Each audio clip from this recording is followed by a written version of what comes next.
Dan yang sesi keempat ini, nanti kita akan banyak mendapatkan sebuah materi yang menarik, yaitu Smart Cities from Social Benefits and Smarter Citizen. Ya, oke, saya ulangi temanya. How Smart Home Gadget Can Save Time and Energy. Nah, ini bagaimana Bapak Ibu yang sekarang pun kita ngobrol tapi tetap sambil pegang gadget, ya kan, menggunakan teknologi. Bisa nggak kita menghemat waktu dan energi? Oke, saya tidak akan berbicara soal ini karena nanti narasumber kita yang akan menyampaikannya. Siapa dia? Nanti akan saya sampaikan, saya kenalkan, dan tentunya Anda juga sudah tahu tamu atau narasumber kita hari ini siapa. Tapi sebelumnya, tidak sah kalau tuan rumah kita, ya, Ibu Robot yang harus membuka acara ini. Kita akan dengarkan dulu sambutan yang akan disampaikan oleh Ibu Julie Cindrawan dari Rumah Robot Indonesia. Ini dia CEO Rumah Robot Indonesia. Langsung saya berikan. Silakan. Halo semuanya. Ketemu lagi, jumpa lagi kita di pertemuan keempat. Judul kita masih ingat ya? Selamat siang Bu Yuri. Selamat siang Pak Wahidin semuanya. Judul kita kan menerobos teknologi masa depan. Jadi saya sangat bergembira atas tema ini, di mana sebenarnya teknologi begitu banyak. Kita hanya membahas 2 hal saja, IoT di 4 pertemuan ini, dan 4 pertemuan nanti tentang robotik dan artificial intelligence. Kalau kita melihat IoT yang sudah kita pelajari yang lalu, ada Internet of Things, Internet of Information, Internet of People, lalu dibahas mungkin yang saya tidak ikuti kemarin, Smart City, dan hari ini kita masuk ke Internet Gadget.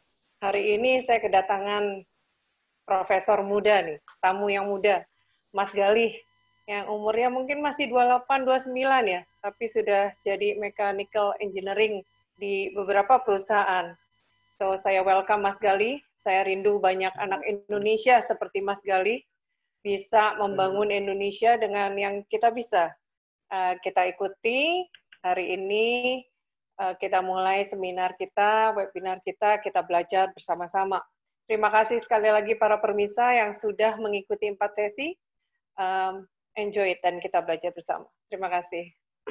Oke, jangan lupa kita berikan tepuk tangan secara virtual buat Ibu Julie, semuanya Bapak Ibu. Terima kasih. Saya melihat dari yang hadir pada siang hari ini ya, dari Sabang sampai Merauke ya, luar biasa semangatnya. Walaupun kalau di Jakarta, saya nggak tahu di tempat Bapak Ibu sekarang, kalau di tempat saya dan Bu Julie sekarang berada sih, cuaca agak-agak mulai mendung. Tapi seperti judul lagu, mendung tak berarti hujan. Nah, kalau Anda tahu, berarti confirm Anda sudah tua. Kalau yang tidak tahu, berarti Anda milenial. Karena itu lagu di zaman saya masih kecil ya. Oke, baik Bapak Ibu, teman-teman. Saya juga ingin menyapa khusus Pak Wahidin sudah bergabung bersama kita ya. Pak Wahidin apa kabar? Sehat selalu Pak. Baik, Pak Doni. Siap selalu. Alhamdulillah. Bapak nanti juga boleh ya kasih sedikit-sedikit pandangan ya Pak ya. Jadi biar kita juga bisa mendapatkan banyak hal hari ini. Bukan cuma dari Mas Gali, tapi juga Pak Wahidin. Terima kasih Pak. Baik, siap. Oke, baik. Saya akan membacakan riwayat singkat dari narasumber kita hari ini. Ya, tadi Anda sudah mendapatkan sedikit bocoran siapa yang akan menjadi pembicara kita. Beliau masih sangat muda, ya, muda kayak saya. Di era saya masih muda. Kalau ini muda beneran ya. Namanya Galih Gibrani Saman, luar biasa. Namanya keren banget ya, GGS ya. Galih Gibrani Saman. Mas Galih ini merupakan seorang mechatronic engineer ya. Sesuatu yang saya aja ya sampai detik ini tanya sama Bu Juli tadi di sebelah, apa itu artinya mechatronic ya? Ya sudah nanti tanya Mas Gali aja ya. Karena beliau ini yang lebih paham soal mechatronic dan di usia yang masih sangat muda nih pengalamannya luar biasa. Ya, Mas Gali ini memang mojang priangan ya, orang Bandung yang sejak sekolah dari SMP, SMA itu dihabiskan di kota Bandung, Paris Van Java. Dan juga Mas Gali ini Bachelor of Mechanical Engineering khususnya Mechatronic Option dari Institut Teknologi Bandung. Salah satu kampus terbaik di negeri ini. Dengan demikian, lulusannya merupakan salah satu putra terbaik bangsa Indonesia. Luar biasa ya, Mas Gali ini aset bangsa yang harus kita jaga. Jangan sampai tahu-taunya Mas Gali pindah ke negeri orang ya. Nah, ini sebelum Mas Gali ngomong udah kita todong dulu gitu kan. Kecuali kalau pindahnya itu ternyata menikah dengan orang dari mana gitu ya. Tapi harus pulang lagi ya. Itu Bu Juli ya. Setuju ya? Nah. Oke, beliau ini kebetulan memiliki banyak sekali latar belakang ya dan skill yang tentunya sangat luar biasa di bidang engineer, mechatronic engineer, kemudian pendidikan formalnya ya di antaranya informal khususnya maksud saya itu di Industry 4.0 Transformation Manager Workshop ya tahun 2019 dan Mas Gali juga menjadi Astra Basic Management Program tahun 2017 ya di Astra Management Development Institute Jakarta. Dan saat ini Mas Gali ya tercatat sebagai section head ya di PT Fuji Technica Indonesia. Nah, ini sesuatu yang menarik dan ini sesuatu yang luar biasa yang nanti juga akan banyak di-share kepada Bapak Ibu sekalian. Oke, sampai saya berbicara detik ini ya sudah hampir 40 peserta yang sudah bergabung dan saya tahu bahwa Bapak Ibu sudah tidak sabar lagi untuk mengikuti sesi dari Mas Gali. Sebelum mengikuti, saya pastikan dulu Bapak Ibu silahkan untuk menyiapkan perlengkapan alat tulis ya. Kertas, buku, pulpennya silakan ya disiapkan karena nanti selama sesinya Mas Gali kalau ada hal-hal yang ingin ditanyakan silakan dicatat dulu.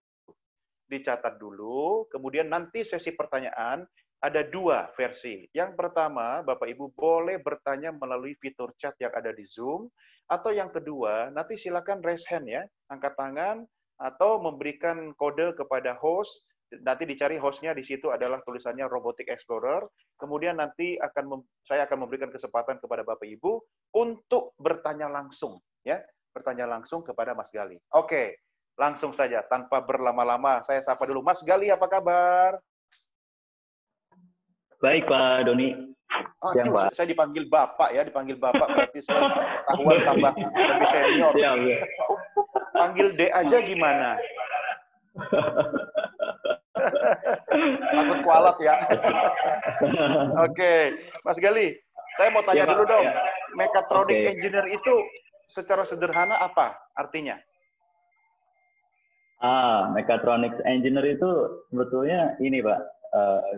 Gabungan dari mechanical dan electronics gitu. Oh. Jadi sebenarnya dulu saya kuliah di dua jurusan. Dua jurusan? Kebetulan pas jurusan apa? Jurusan Bandung sama Semarang atau? Nah, itu. Kalau di Bandung Dago sama Cileunyi gitu. Nah, pas di angkatan saya itu kebetulan ada opsi mekatronik. Jadi itu kerjasama antara jurusan mesin sama jurusan elektro. Gitu. Jadi saya sekolahnya di dua jurusan itu. Oh. Cuma secara bachelor tetap bachelor mechanical. Karena secara administrasi saya adanya di teknik mesin gitu. Oke. Nggak keberatan beban itu ada dua jurusan langsung. Saya aja waktu zaman saya sekolah ya, dari 7 hari Senin sampai Jumat sekolah itu Mas Gali ya, saya kayaknya 5 hari bolos deh. 1 hari itu masuk, kenapa? Ya pas pelajaran olahraga di lapangan. Satu doang ya Pak. Jangan diikuti Bapak Ibu ya, jangan ikuti gaya saya gitu kan. Makanya saya tidak sepinter Mas Gali ya. Saya pinternya ngoceh aja. Makanya tugas saya sekarang ngoceh aja ya. Tapi materinya langsung kita serahkan ya. Mas Gali, coba temanya yang lengkap hari ini. Boleh disampaikan lagi. Oke, temanya sebetulnya simpelnya smart home ya. Smart home. And then how it can make save time and energy gitu kan ceritanya. Gimana caranya smart home itu bisa saving waktu dan energi di sekitar kita, baik itu di rumah atau dimanapun. Oke. Ujung-ujungnya bisa saving duit nggak? Ngerit duit nggak? Nah, itu kayaknya agak kebelakangan efeknya tuh. Itu yang ditunggu-tunggu sama kaum ibu-ibu. Apalagi kalau di rumah anak-anak sudah menghabiskan waktu pegang gadget ya, main YouTube, waduh, tagihan paket data segala macam tiba-tiba melonjak. Oke, kita serahkan langsung kepada ahlinya ya. Mas Gali sudah siap? Ada slide yang mau ditayangkan? Langsung ya, saya serahkan ke Mas Gali. Baik Bapak Ibu, mari kita sambut Mas Gali Gibrani Saman. Kita berikan tepuk tangan yang meriah secara virtual. Oke. Silakan Mas Gali. Ya, mungkin saya share dulu screen-nya ya.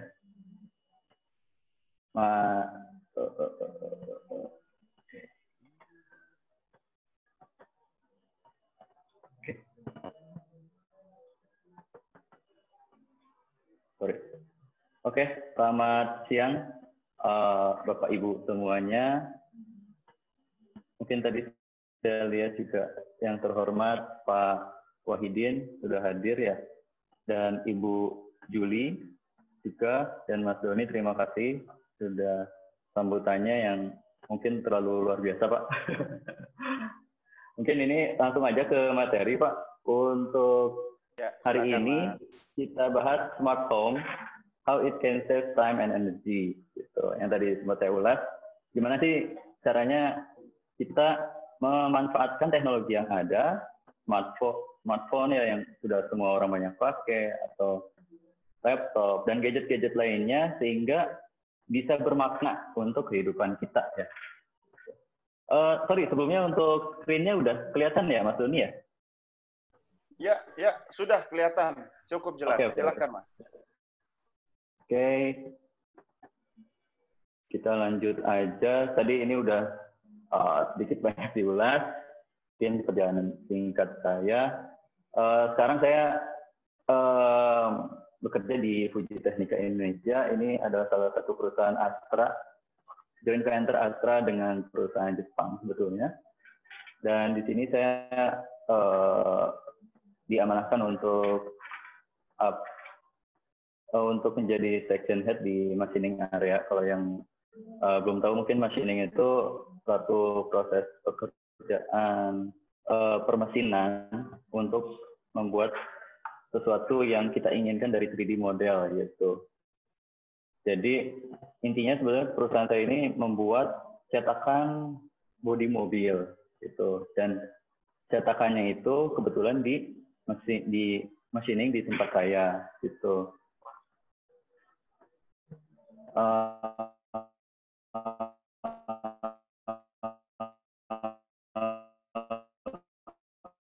Kurang lebih seperti itu untuk riwayat hidup. Lalu saya sempat ikut Industri 4.0 Transformation Workshop. Ini yang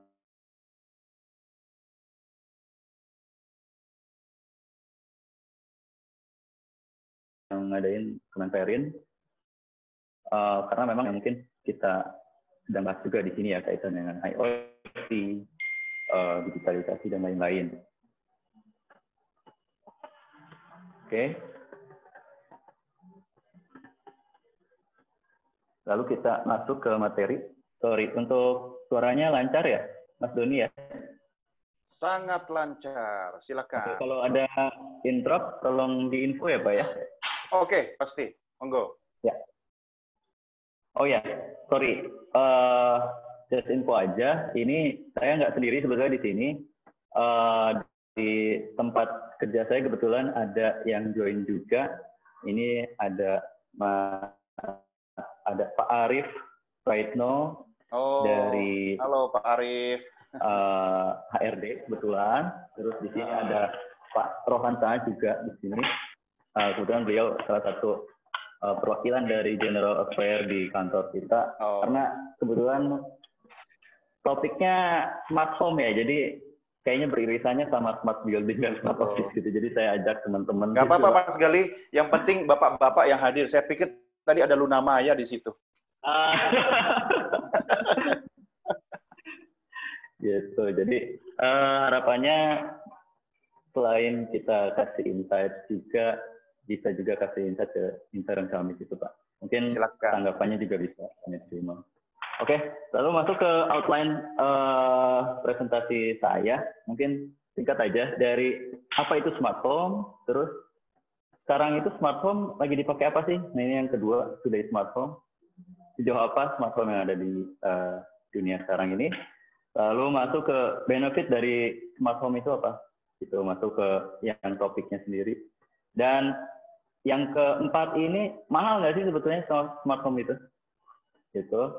Lalu mungkin yang terakhir business insight yang mungkin ya yang bisa menjadi apa namanya insight bagi saya, mungkin bagi teman-teman juga.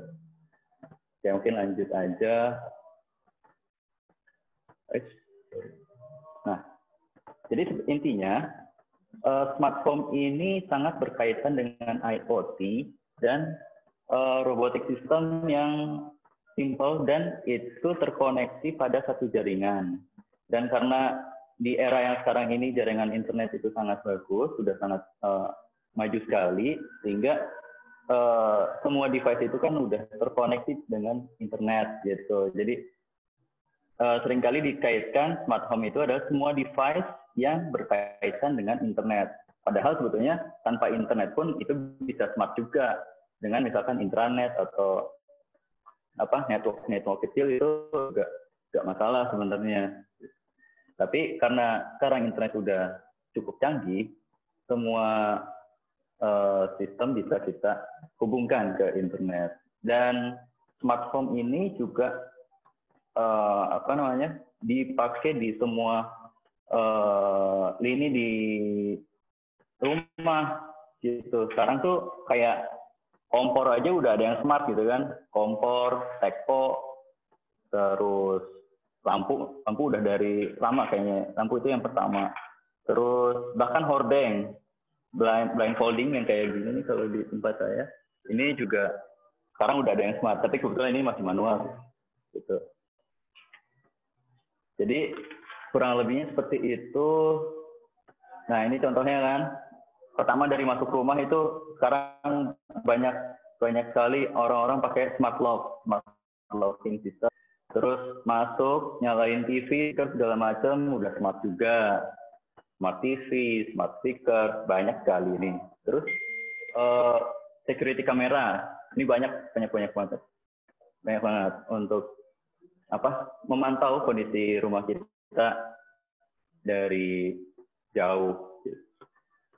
Terus yang ini ada blindfolding, tadi saya cerita, hordeng ya kalau di bahasa di Sunda. Lalu mungkin ada termostat. Termostat ini sebetulnya sistem temperatur, dia menjaga temperatur yang kita inginkan. Dan mungkin di sini ada lampu appliance, kitchen appliance. Di sini ada kayak kompor, terus mesin cuci, segala macam itu masuk ke network semua. Terus irigasi, apa perairan, pengairan segala macam itu juga banyak sebenarnya device-device yang bisa kita adopt untuk dijadikan smart home di tempat kita. Gitu. Karena smart home ini nggak mengikat ada di rumah aja, rumah, apartemen juga kan bisa. Bahkan office juga, smart office juga banyak sekarang yang udah implement beberapa tempat.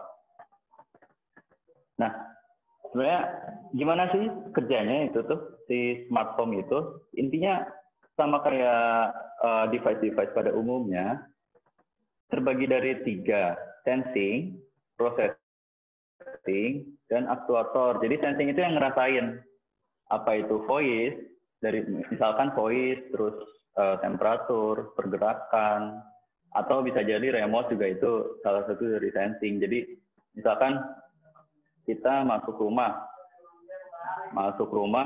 ada suara segala macam, terdetek, oh itu ada orang di situ. Nah itu juga bisa sebagai sensing. Nah cuma dengan automasi pada era sebelumnya, automasi yang ada sekarang ini terhubung pada network yang jaringannya sangat luas, yaitu internet. Nah dari sini data-data dari sensing dikirim ke processing, yang biasanya kalau di rumah-rumah ada namanya smart hub. Smart hub ini udah banyak macamnya. Jadi ini yang kontrol semuanya, lalu dia kirim lagi ke aktuator. Aktuator itu apa? Yang menjalankan, gitu. Yang menjalankan device-device yang terhubung.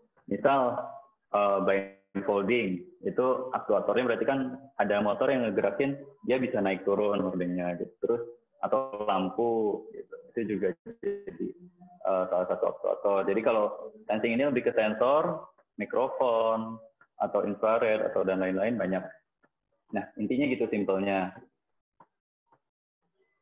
Nah, ini untuk apa? Dari situ juga banyak sekali sekarang contoh-contohnya itu dari mulai Amazon itu dia punya produk Amazon Alexa, dia juga bisa terkoneksi sama device-device lain sebetulnya. Nah ini contohnya ini ada robot namanya Roomba. Roomba ini sebenarnya bukan produk Amazon, tapi produk lain tapi bisa terintegrasi sama si Alexa ini. Dan ini kita tinggal bilang ke si Alexa, tolong Roombanya spell lantai dong sekarang gitu. Nah, si Alexa tadi langsung memerintahkan iRobot atau Roomba ini sebagai aktuator untuk ngepel lantai rumah gitu.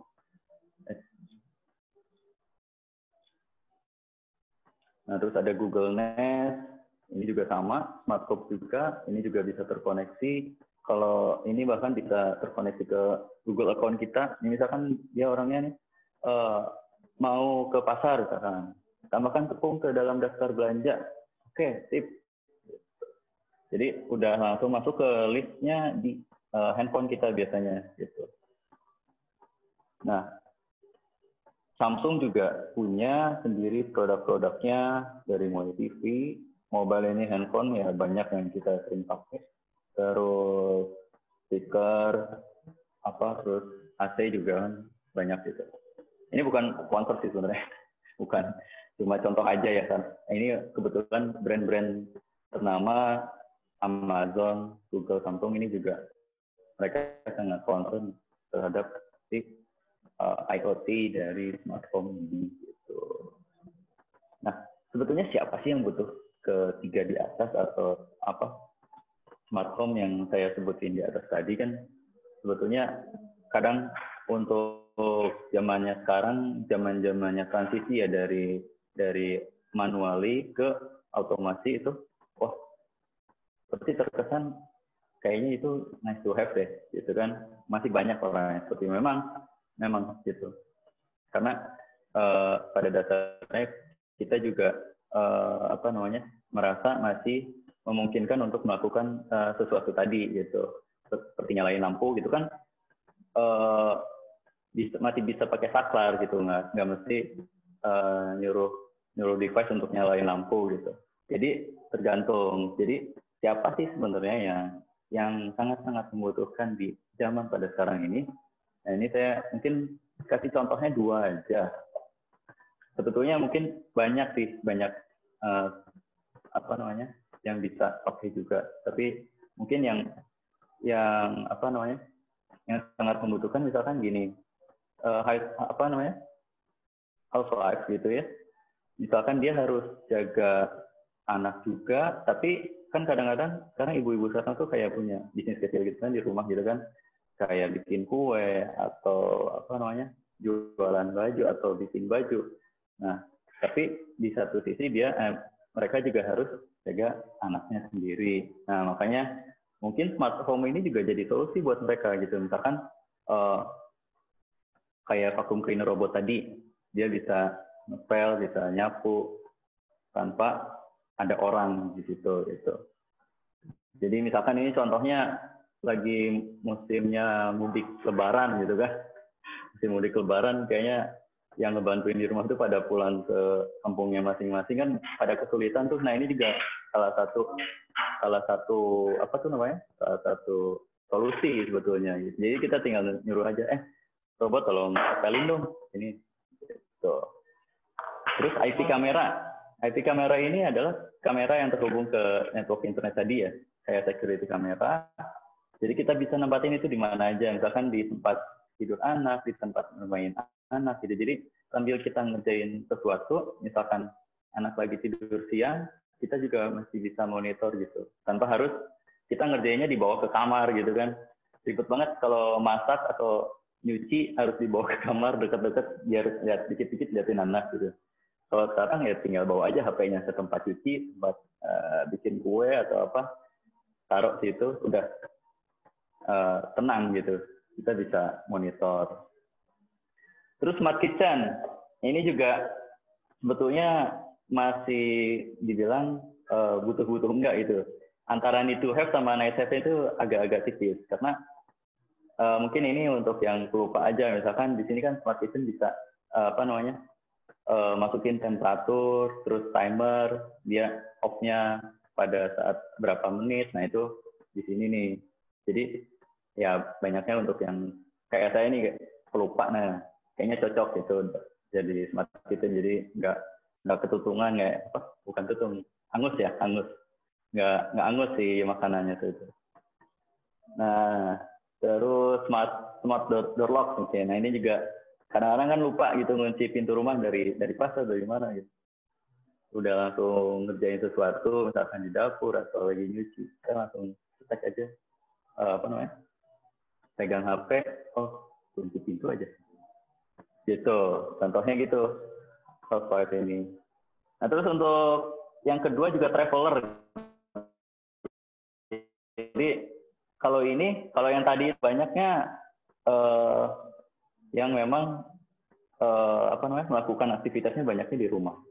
Nah tapi kalau yang kedua ini memang rumahnya itu sengaja ditinggal ya, nggak ditempatin. Nah mereka tuh mungkin dengan zaman yang sekarang mungkin banyak yang travel, tapi mungkin karena COVID sekarang mungkin agak sedikit menurun, banyaknya yang di atas ini. Cuma mungkin kalau COVID udah selesai, banyak lagi nih yang kayak traveler mungkin kayak milenial gitu kan, kayaknya banyaknya kerjanya pengennya di luar atau di mana. Nah ini kan mereka kalau punya unit rumah atau apartemen yang ditinggalin kan merasa was-was juga gitu ya. Nah, makanya kadang-kadang kita butuh IP kamera juga. Masih aman nggak nih rumah nih?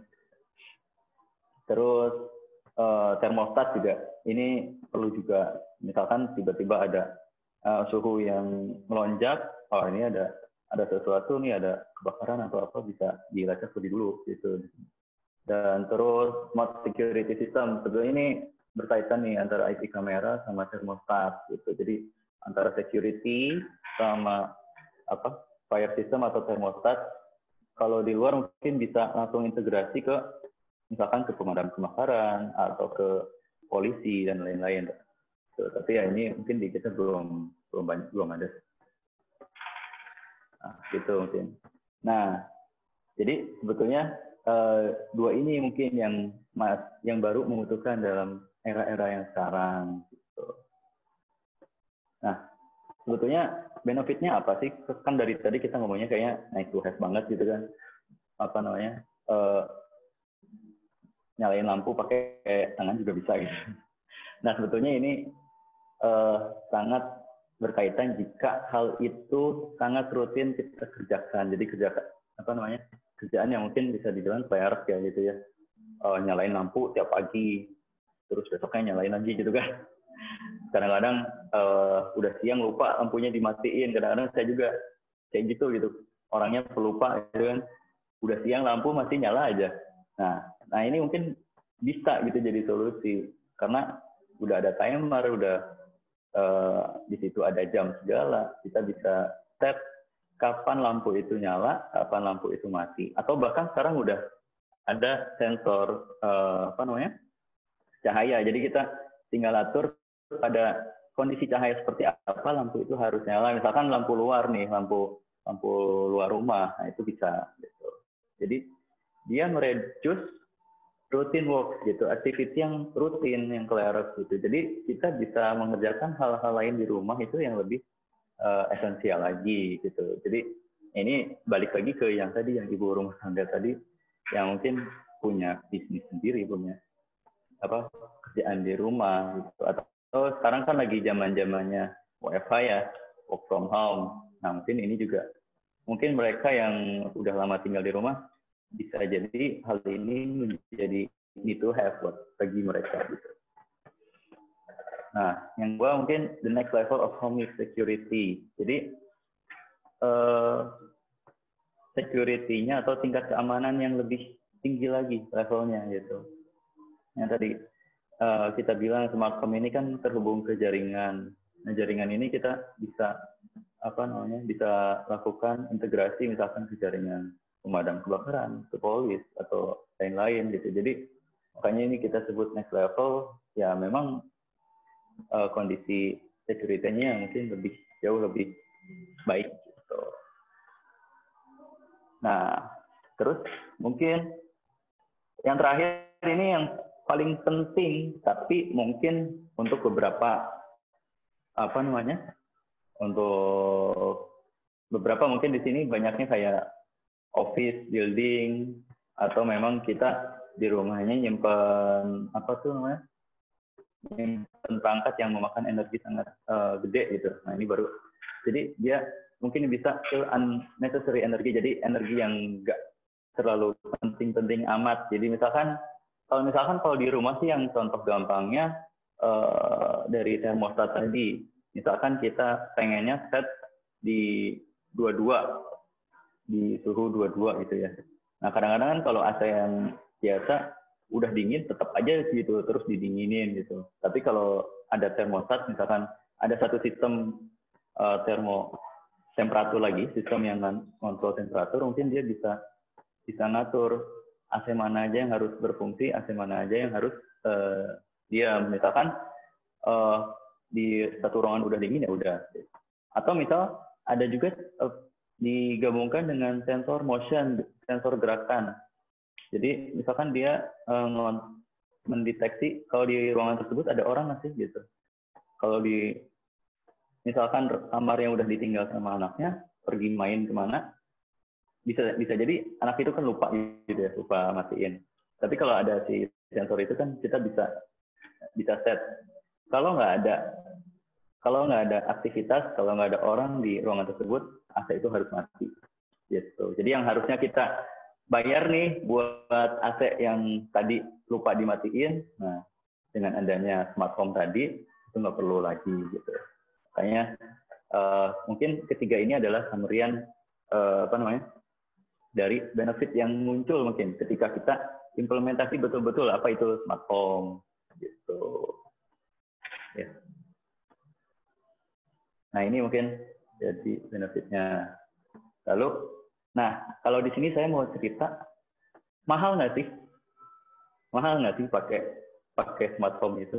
Soalnya kan tadi di slide sebelumnya kita lihat ada sensor, ada smart home, terus ada aktuator gitu. Kalau memang kita pakai semua dari mulai kunci pintu sampai peralatan air segala macam, ya pasti mahal gitu. Ujung-ujungnya pasti mahal, pasti ada biayanya.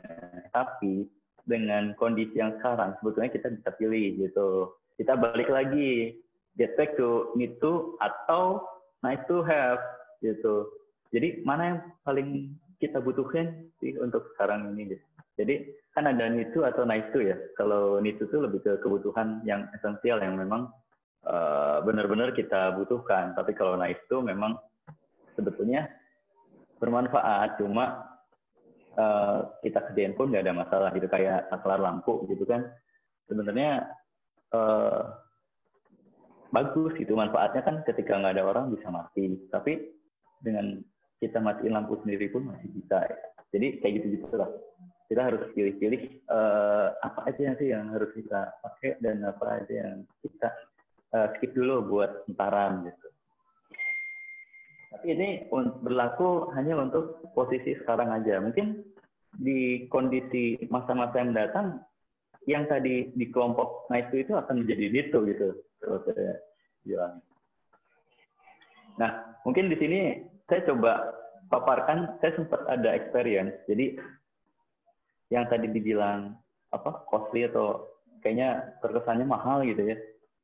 Nah, sebetulnya ini saya ada 3 experience gitu. Kebetulan ini yang 2 yang pertama ini di tempat saya, terus yang kedua ini di rumah, terus yang ketiga kebetulan ini di tempat kerja istri saya gitu. Kemarin juga nah, jadi sebetulnya kan smart home itu kan dalam tanda kutip ya, smart home itu sebenarnya teknologi yang kita bisa pakai di manapun gitu. Jadi di kantor pun saya sempat coba bikin proyek kecil-kecilan, gimana caranya monitoring schedule atau monitoring kerjaan di kantor itu dengan device-device yang ada sekarang. Tapi sebetulnya dengan mengimplementasi ini kan sebetulnya masih jarang gitu orang yang nge-develop sampai benar-benar spesifik ke proses yang ada. Kalaupun iya ada, misalkan kita minta konsultan, minta kontraktor untuk kerjain itu bisa aja. Tapi biayanya gede banget dan kita sendiri pun masih belum tahu konsepnya mau ke arah mana sih.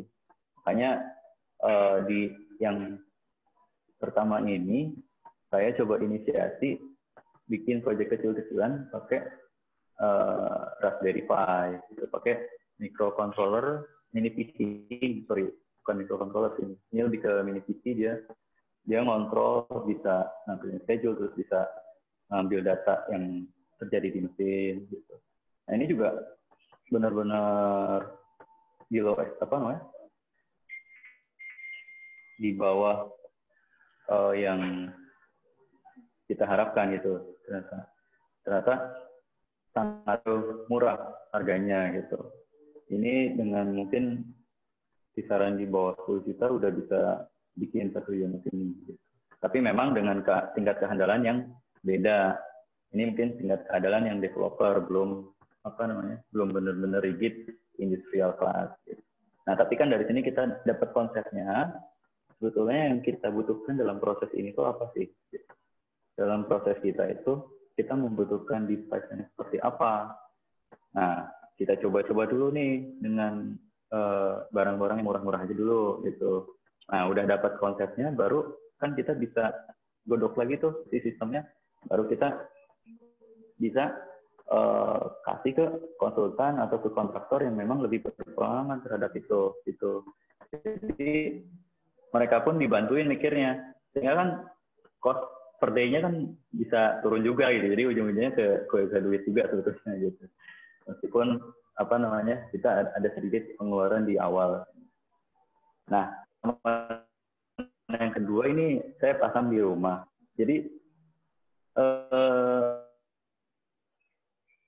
saya pun nih saya tahu A, B, C, D sampai Z gitu. Kita pakai A sampai Z di rumah pasang semua enggak. Kita pilih-pilih juga mana yang perlu, mana yang enggak. Nah, kebetulan yang paling perlu kemarin itu karena kebetulan saya baru punya baby, baru mau setahun nanti Agustus. Jadi wah, kan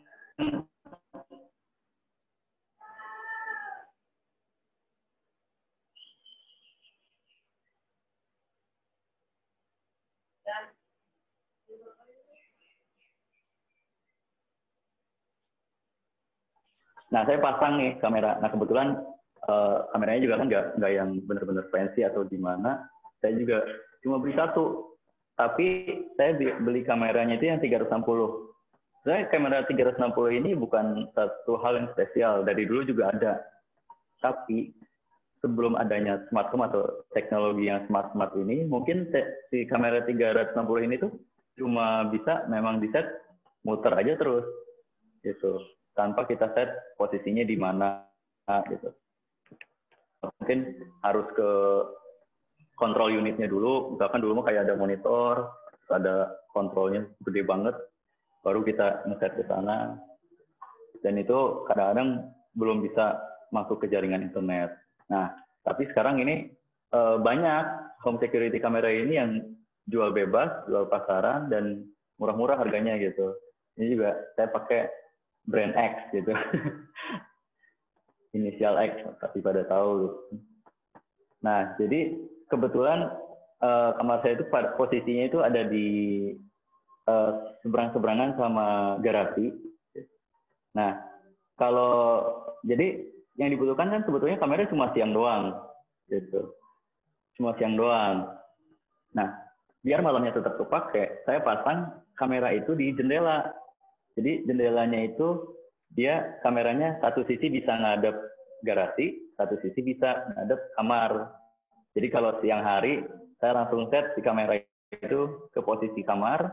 Nah, kalau pas malam set ke posisi garasi gitu. Jadi kan itu dua posisi kita dapat dua benefit tapi dengan menggunakan satu device gitu. Jadi balik lagi seberapa mahal sih dan seberapa butuh. Nah, itu contohnya.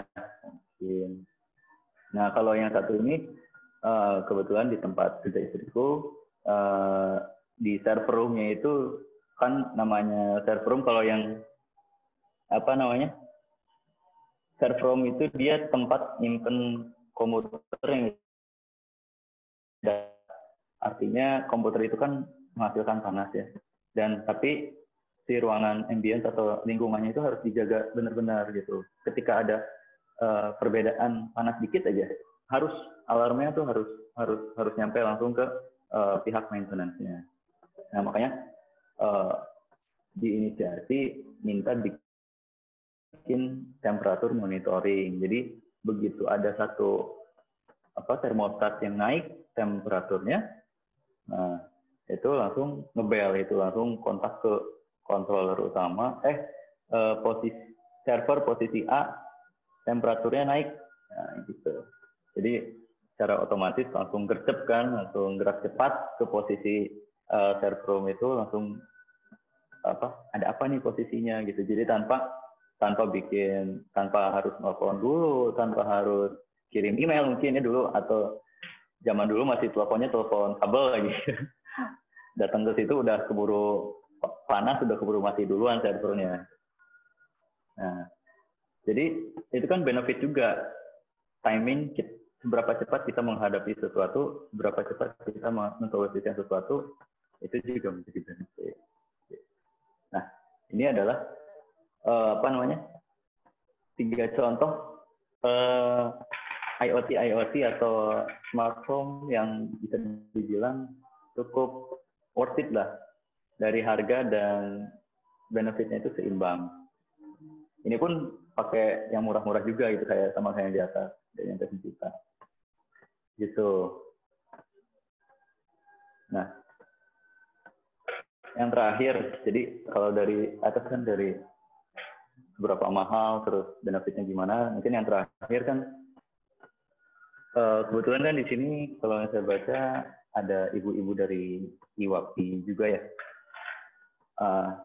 Mungkin kan kita pengen tahu seberapa besar sih impact-nya terhadap bisnis atau terhadap perkembangan bisnis yang ada gitu.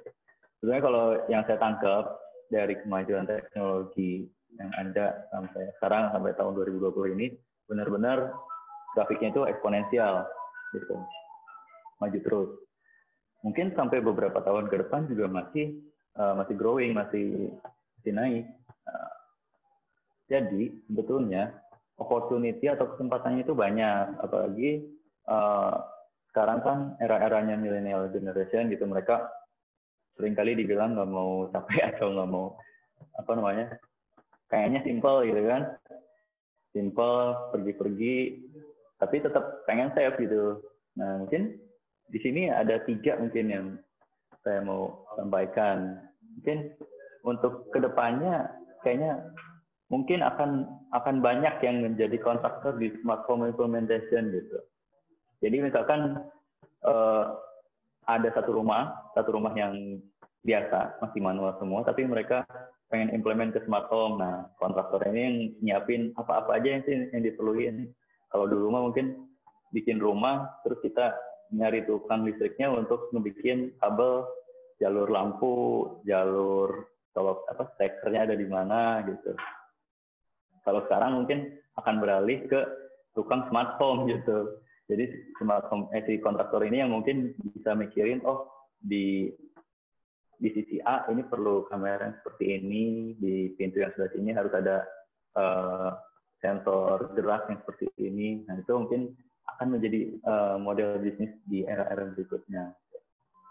Terus mungkin yang kedua adalah bisnis yang merging atau nempel sama property developer, misalkan developer rumah, developer apartemen, itu kan sekarang banyak banget tuh.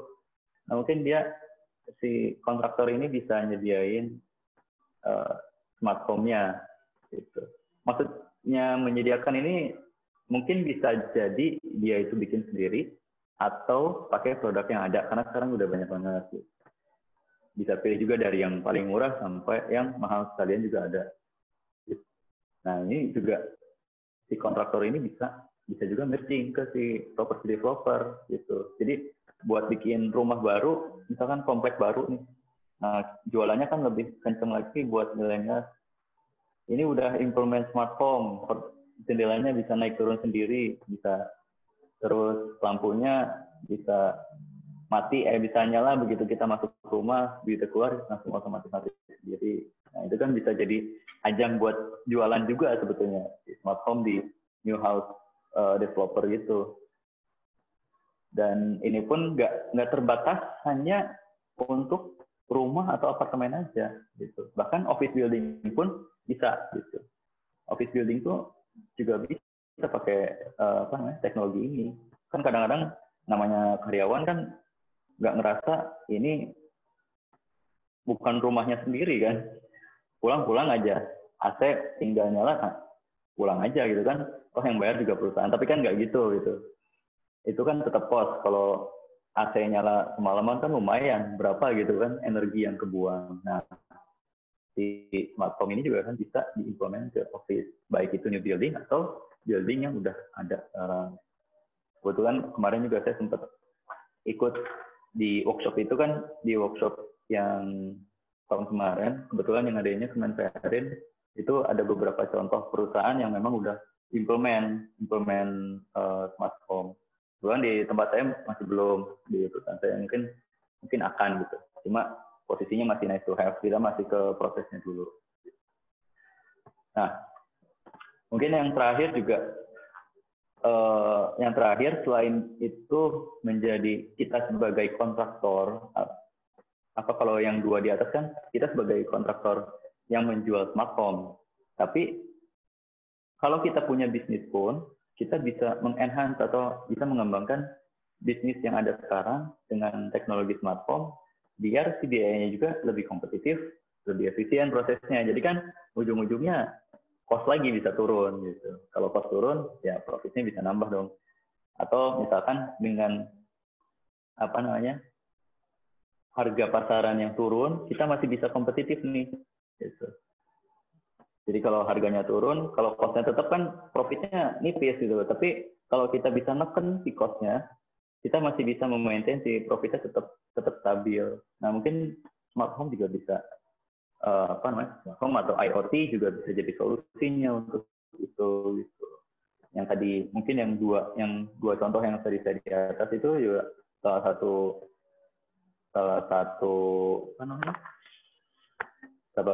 solusi yang murah juga sih. Banyak device-device yang bisa kita pakai. Oke, mungkin itu yang mengakhiri sesi saya, itu dari sisi Business Insight gitu Pak. Mas Doni, gimana? Oke. Oke. Siap, terima kasih Mas Gali. Saya sampai mencatat banyak ini dan menyimak. Ternyata kita hidup di era yang serba smart ya, sampai home pun harus smart. Cuma pertanyaannya, Mas Gali, apakah dengan smart home tadi sudah dibarengi dengan smart user? Nah, ini gimana kalau menurut Anda biar home-nya udah pinter nih, tapi kalau usernya belum pinter, apa yang harus dilakukan nih? Itu dia. Makanya sebetulnya kan intinya di sesi ini kan sebenarnya materinya kan saya harap nggak terlalu dalam ya. Tapi intinya saya pengen memunculkan insight-insight apa aja sih yang bisa kita pakai dari smart home ini gitu. Dan apa aja yang kita bisa pilih dari sebegitu banyak produk smart home atau device-device teknologi yang ada sekarang, kita bisa pilih apa aja sih yang benar-benar impact besar terhadap kehidupan kita sehari-hari. Nah, itu. Opsinya bebas ya, disesuaikan dengan kebutuhan kita sendiri ya. Betul. Jadi smart user itu kan artinya dia smart dalam memilih kebutuhan ya, Mas ya. Oh iya. Jangan hanya karena ingin mengikuti tren, gaya, semua dipakai tapi nggak ngerti fiturnya, akhirnya nggak maksimal begitu ya, Mas? Iya, itu dia. Itu makanya saya di sini lebih ke need to atau nice to gitu. Kita balik lagi deh ke pertanyaannya gitu. Need to atau nice to yang pengen kita dapat. Oke.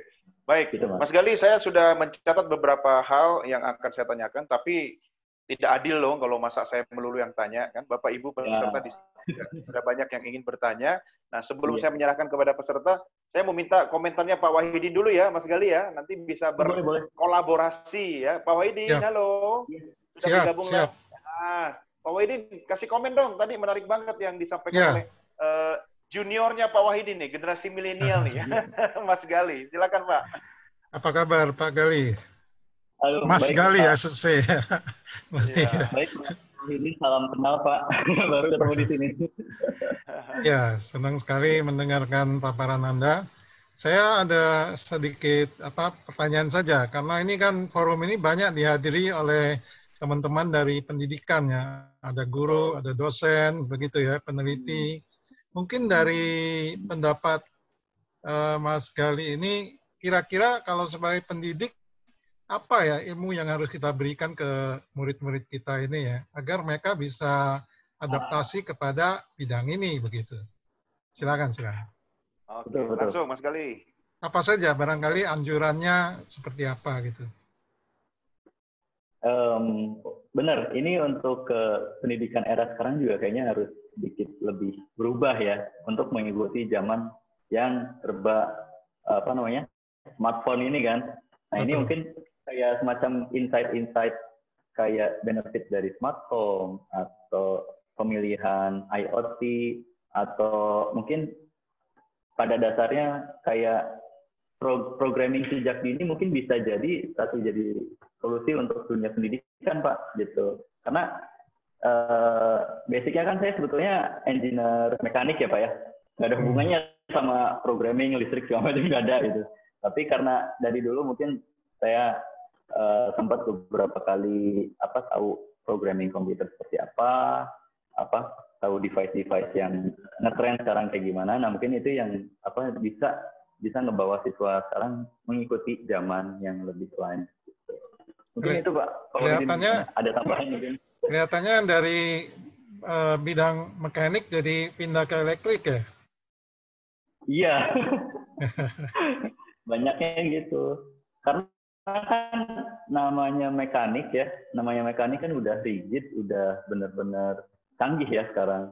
Tapi yang lebih membuat mekanik itu lebih canggih kan di device elektronik sama programnya itu. Gitu. Ya, benar sekali. Setuju. Ya, kalau dari saya sih memang siswa-siswa mungkin mulai dari SMA ya kali ya. Bagian mungkin dulu itu ekskulnya itu elektronika. Nah, elektronika ini sudah harus lebih diperdalam barangkali dengan pengetahuan tambahan gitu ya. Yeah. Yang kedua kan ini kan menggunakan network ya. Sehingga masalah security itu juga penting ya. Iya. Cuman sayangnya untuk masalah cyber security ini memang cukup mendalam ya. Saya kira anak-anak SMA masih belum bisa. Harus di universitas. Dan bahkan itu mungkin harus satu sesi sendiri Pak. Ada cyber security.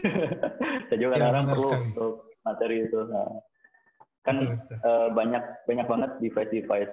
Tadi aja contohnya device yang saya pakai kan benar-benar device yang open source gitu ya. Semua orang bisa pakai. Nah itu cara security sebetulnya itu masih rentan dalam tanda kutip. Gitu. Data kita, terus personal kita di kehidupan sehari-hari itu udah sangat mungkin untuk diambil ya sama pihak yang mungkin bisa gitu untuk melakukan hal itu. Ya, setuju Pak. Baik, terima kasih Pak Doni. Saya cukup nih. Mungkin yang lain mau bertanya juga. Terima kasih Pak Wahidin ya. Ini kalau sudah dua generasi bertemu dalam satu layar ya, selesailah sudah ya dunia teknologi Indonesia. Yang penting Pak Wahidin, yang penting Mas Gali nggak nyemplung ke profesi saya ya. Nanti saya nganggur. Karena mesti multi talenta Pak, multi talenta. Betul, harus multi talenta, multi skills ya kan. Dan yang paling penting Pak Wahidin dan Bapak Ibu sekalian, bukan cuma multi yang lain. Ada satu multi yang penting, multi income. Yang sekarang ditunggu-tunggu. Oke, baik. Terima kasih Pak Mas Gali. Saya ada beberapa Ya. catatan, tapi sebelumnya saya coba lempar dulu ke Bapak Ibu peserta. Silahkan Bapak Ibu kalau ada yang ingin bertanya langsung, silahkan boleh di-unmute, kemudian langsung menyapa kepada saya atau kepada Mas Gali. Ada di antara Bapak Ibu? Ini sambil saya melihat satu persatu ya. Wah, luar biasa ini semangatnya jam segini tetap ikut belajar ya. Ada Bapak Ibu? Kalau belum ada, nanti saya borong loh semua pertanyaannya dari sini. Ini Ya, ada. Pak Doni. Pak Ya, Doni, silakan. mungkin mekanisme raise hand-nya yang mungkin nggak dikenal. Jadi Iya, raise hand itu bisa diambil dari icon di bagian bawah layar Anda, partisipan, diklik. Nanti muncul jendela satu, di bagian bawahnya ada paling ujung ada pilihan raise hand. Nah, kalau itu diklik, betul. maka nanti di layarnya Pak Doni akan muncul tangan untuk menyatakan saya mau Iya, tanya gitu. Maksudnya begitu. betul. Itu caranya. Baik Pak, terima kasih. Tadi soalnya tangannya Pak Wahidin udah muncul. Saya lagi menunggu tangan-tangan yang lain. Silahkan, kalau sungkan untuk raise hand, boleh untuk menuliskan di chat, ya kan, nanti saya bisa bacakan, ya. Oke, wah Bapak Ibu dari Sekolah Angkasa banyak ya, baik yang di Halim ataupun yang di luar Jakarta, ya. Ada dari Saumlaki, ya, ibu-ibu, wah dari sesi awal saya sering melihat ibu-ibu apa kabar, yang dari Saumlaki, waduh semangatnya luar biasa ya. Terima kasih. Nah, mana yang muda-muda ini? Oke, ada yang mau bertanya atau memberikan komentar? Pak Mirza, silakan Pak Mirza, boleh di-unmute sama dinyalakan kameranya. Silakan Pak. Ya, terima kasih Pak Doni. Ini maaf kameranya saya lagi pakai notebook, itu webcamnya nggak nyala, jadi harus pakai Nggak apa-apa. eksternal. Tadi Saya nggak. pikir sedang nggak pakai baju Pak. Jadi apa namanya, HP-nya untuk ngerjain yang lain juga tadi agak Ya, parah. monggo langsung ke Mas Gali. Iya, terima kasih banyak. Presentasi yang menarik Mas Gali ya. Tadi saya nggak tahu ada termasuk apa belum, beberapa waktu yang lalu kita ada apa namanya seminar, itu ada istilah baru sekarang yang namanya low touch economy. Nah, ini gara-gara pandemi ini ke depan itu akan terbentuk yang namanya low touch economy. Apa tuh definisinya? Sekarang udah terlihat kan di mall-mall itu sekarang kita untuk naik lift nggak perlu pencet lagi atas bawahnya, itu cukup pakai kayak secara distance gitu, ada sensornya. Jadi IoT ini menurut saya tadi kan ada beberapa alasan kenapa IoT ini pantas untuk diterapkan sekarang. Ini untuk ibu-ibu, bapak-bapak yang ada di sini sekarang ya. Nah sekarang justru dipercepat karena adanya pandemi itu dengan low touch ekonomi tadi. Jadi kayak smart home ya. Kalau dulu itu tadi mungkin salah satunya yang paling jadi alasan adalah untuk saving energi misalnya ya, itu alasan utama, tinggal investmentnya dibandingin savingnya itu sepadan apa enggak. Tapi kalau sekarang ini itu tadi balik lagi untuk safety juga bagus sekali kan gini, kebayang semua tombol-tombol listrik apa segala itu yang biasanya dipencet oleh banyak orang sekarang jadi nggak perlu dipencet lagi, semuanya dari device masing-masing aja. Dari gadgetnya gitu kan bisa di on off kan. Jadi di era low touch economy ini nanti sama kayak komentar saya waktu Smart City kemarin ini juga yang dulunya nice to have itu sekarang ya jadi seperti kewajiban gitu. Nah ini mungkin tambahan insight ya, pentingnya IoT ini ke depan juga smart home ya, smart city akan dipercepat dengan adanya pandemi ini. Itu sih inputan dari sana Pak Doni. Ini saya yang kemarin maaf ini menggantikan jadi moderator backup. Saya malah terima kasih sudah di backupin sama Pak Mirza ya. Terima kasih Pak Mirza sudah memberikan insight Pak, ya kan terkait dengan low touch economy. Iya, ini menarik sekali memang ya sekarang. Mas Gali ada komentar? Silakan soal low touch economy. Betul sekali Pak Mirza untuk kaitan tadi ya, low touch itu ya. Memang kan sekarang orang-orang semakin mengurangi sentuhan gitu ya, terutama di tempat umum. Yeah. Jadi yang tadi saya bilang mungkin dia yang tadinya dirasa nice have, jadi need to have gitu. COVID ini berpengaruh terhadap, bener. Jadi kayak macam sensor, kayak kalau yang udah ada kan sebetulnya kayak di mall itu kan pintu otomatis juga kan salah satu unsur yang tadi itu kan. Betul. Cuma nanti dengan adanya COVID ini mungkin kedepannya di pintu otomatis akan lebih banyak lagi. Iya. Semua serba otomatis, akhirnya sentuhan-sentuhan secara langsung itu semakin berkurang ya, Mas Galih ya. Iya. Tapi disitulah sebenarnya peran dari teknologi masuk dalam kehidupan kita. Cuma saya mau sarankan nih, Mas Galih sama Bapak Ibu, boleh ada low touch ekonomi, tapi please jangan low touch your family, apalagi sama suami, sama istri, anak-anak harus sering digendong, dipangku gitu kan. Kalau masuk mall atau masuk lift, sekarang juga ada beberapa mall di Jakarta saya lihat sudah menggunakan pijakan kaki gitu kan, mencuci tangan juga begitu, atau secara otomatis ya dengan deteksi wajah atau deteksi ada apa istilahnya itu, Mas Galih, kalau misalnya suhu berubah itu Mas, kemudian dia membaca sensor ada berapa orang dalam ruangan itu ya, itu termasuk smart home nggak sih kayak gitu? Itu ya lebih ke smart building ya. Oh, smart building. Face recognition, terus banyak sih sekarang ada yang. Oke. Baik, saya akan berikan lagi kesempatan kepada peserta. Sudah ada yang raise hand, angkat tangan. Mas Haryansyah dari STIMIK PPKIA Tarakan. Monggo silakan, boleh di-on-kan audio dan videonya. Ya, terima kasih Pak Doni. Apa kabar? Alhamdulillah baik, Pak. Wah, ini Tarakan ini provinsi muda ya. Iya. Kemarin sempat ngobrol sama temennya Mas Haryansyah kalau nggak salah, atau ya, malah Mas sendiri ya? Saya lupa. Terkait infrastruktur di sana ya. Ya, mudah-mudahan. Mudah-mudahan nanti bisa semakin oke. Langsung kepada Mas Galih, silakan. Oke, terima kasih Pak Doni. Selamat sore, Mas Galih. Sore Pak Haryansyah. Ya, wah menarik sekali Pak. Kebetulan saya pribadi sangat tertarik dengan bidang-bidang ini, Mas Galih. Apalagi di kampus kami itu juga seperti yang saya sampaikan di materi-materi sebelumnya, bahwa kampus kami juga salah satu kompetensinya itu ke arah IoT ini. Nah,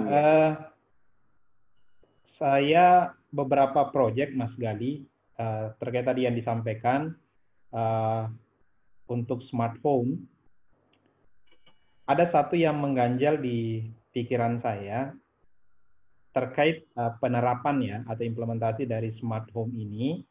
Ini juga pernah ditanyakan sama mahasiswa kami, sama masyarakat juga ada.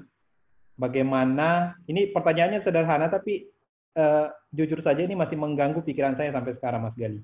Yaitu... Sampai nggak bisa tidur begitu ya? Iya. Jadi ini kan sudah smart semua ya, artinya semuanya sudah otomatis, sensor bekerja, mungkin sampai ada yang ngirim notifikasi segala macam. Nah, pertanyaannya sederhana saja, Mas Galih, dari masyarakat ini, apa yang terjadi kalau mati lampu? Nah, ini sekilas, ya, kalau dipikir ya udah mati gitu. Artinya tidak ada yang bisa terkoneksi, tidak ada yang bisa berjalan. Misalkan ya, sebagai contoh kecil lah, misalkan kita buat pintu itu untuk smart door lock lah misalkan. Misalkan kita memanfaatkan RFID, tiba-tiba power mati gitu, atau jaringan listrik itu mati. Nah, akhirnya apa yang terjadi? Ini kan jadinya nggak bisa berfungsi. Nah, ini pertanyaan sederhana dari masyarakat ini yang kemudian jujur saja sangat menghantui sebenarnya untuk kasus ini. Nah, saya jadi kepikiran, apa iya ada smart power? Jadi selain smart device-nya tadi untuk perangkat IoT-nya, ada juga smart power yang kemudian bisa mengantisipasi hal-hal yang seperti itu. Ini maksudnya buat backup power atau gimana nih? Nah, mungkin backup mungkin pasti Pak, tapi bagaimana ini bisa smart juga gitu. Mungkin pengalaman Mas Galih di sisi ini ada, mungkin bisa di-share ke kami. Kalau saya ngebayanginnya Pak, anggaplah misalkan kalau kita lihat genset itu kan ada beberapa yang ketika mati lampu kan langsung pindah sendiri tuh Pak. Betul. Nah, kalau misalkan ini kan kita bicara efisiensi ya. Kalau saya beli genset seperti itu di rumah kan saya kepikiran juga Mas Gali dengan harga yang segitu. Nah, mungkin ada model lain yang bisa diterapkan di sistem ini, implementasi smart home ini yang kemudian bisa mengcover itu. Nah, seperti kalau kita lihat tadi kan disampaikan penggunaan ESP8266 itu kan cuma 5 volt saja sumber daya menghidupkannya. Nah, menurut Mas Gali gimana nih, Mas Gali? Mungkin ada pengalaman khusus terkait masalah smart power lah, mungkin bisa saya sebut seperti itu. Terima kasih. Mungkin demikian. Terima kasih. Ya, silakan Mas Gali langsung. Oke, makasih Pak Haryanto ya. Oke. Sebetulnya untuk power sendiri, kebetulan kalau secara experience saya belum pernah coba nyampe mati ya. Belum pernah ada namanya smart power yang masuk di experience saya gitu. Kebetulan kalau dulu sempat pabrik ini mati total ya udah kita nggak bisa ngapa-ngapain kan. Tapi yang namanya IoT ketika masuk ke rumah, ketika masuk ke instalasi yang cukup krusial di rumah, contohnya door lock, kunci pintu, itu kan nggak boleh kehilangan nggak boleh ketika dia mati dia sama sekali nggak bisa digerakin. Artinya harus ada interlocknya di situ antara kita mau bikin dia kebuka atau dia bikin si lock itu kunci gitu. Tapi yang harus ada sebetulnya adalah backup power untuk beberapa menit gitu kan. Jadi begitu listrik mati, nah si door lock itu masih bisa kita interlock. Apakah si pintu itu mau beneran kita kunci total atau kita buka dulu nih biar kita bisa keluar.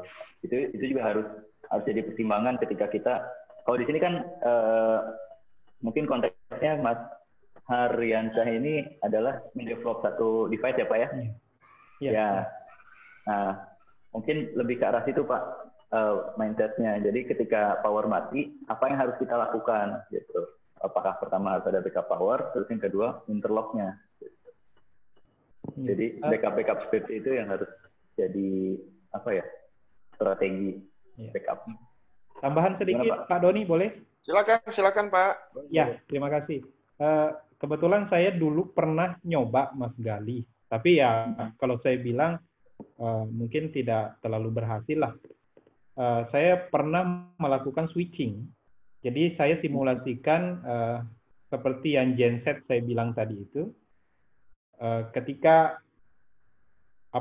listrik PLN-nya on, saya gunakan listrik PLN, tapi ketika sumber daya PLN itu mati, langsung saya switching ke baterai cadangan lah, atau power bank waktu itu yang saya pakai. Nah, tapi kondisinya ada jeda ya, artinya ketika ya mikronya sempat mati. Betul. Mikro itu bisa merusak peralatan elektronik nggak ya kalau kayak begitu ya? Nah, itu salah satunya Pak Doni. Termasuk lagi kalau misalkan ya namanya smart, misal ya kita menyimpan data di dalamnya atau ada proses data yang sedang diolah, itu kan bisa bermasalah. Nah, ini yang memang jadi pikiran saya sampai sekarang Mas Gali.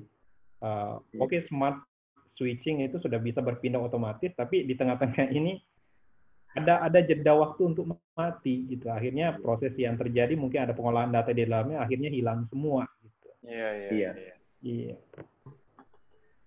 Silakan Ya, Mas Gali, ada komentar? Ya benar sih. Tetap yang namanya switching kan perlu ada, pasti ada jeda kan. Mungkin beberapa milisecond, tapi kan tetap si microcontroller itu nggak bisa mentolerir. Tetap dia ketika si voltage-nya udah jatuh ke threshold ya udah mati total kan. Ya. Jadi harus nge-restart ulang gitu. Ya mungkin ya memang tetap sih kalau memang posisinya krusial itu ya tetap harus ada UPS, baterai atau segala macam yang harus ditambahkan. Nggak bisa kita benar-benar ngandelin switching itu ya kayaknya terlalu berat gitu. Apa bisa diciptakan teknologi ya Mas Gali, teknologi masih untuk kepentingan smart home ya, yang memiliki kemampuan memprediksi. Nah, apa ini artinya? Membaca kalau tiba-tiba akan terjadi dalam 5 menit ke depan akan putus aliran listrik gitu kan? Apa harus ada mbah dari gunung mana yang teknologinya di embed di alat itu. Sehingga nanti kalau mau ada pemadaman listrik, dia sudah menyala dulu sebelum listrik terputus. Jadi tidak ada apa tadi yang dikatakan sebagai jeda gitu ya. Iya.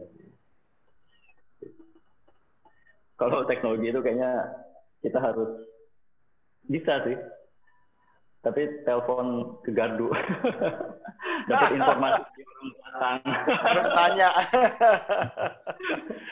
Mungkin secara sederhana, saya nggak tahu gini Mas Gali. Anda kan yang lebih ahli dalam menerjemahkan teknologi. Kalau bahasa rumah tangganya mungkin gini. Kalau listrik itu kan sebenarnya kan dia memancarkan energi atau mungkin apalah istilahnya. Mungkin bisa dibaca ketika mau terjadi listrik putus, mungkin frekuensinya atau getarannya agak berkurang gitu, sehingga bisa diantisipasi gitu. Jadi seperti yang tadi ada komentar, mungkin perlu diciptakan semacam robot UPS gitu ya, tapi dia memprediksi. Pada dasarnya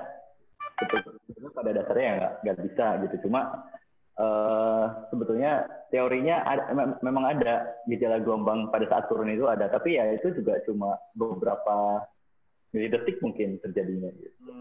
Nggak bisa misalkan sejam lagi kita prediksi jam kemudian mau mati ya nggak bisa. Iya.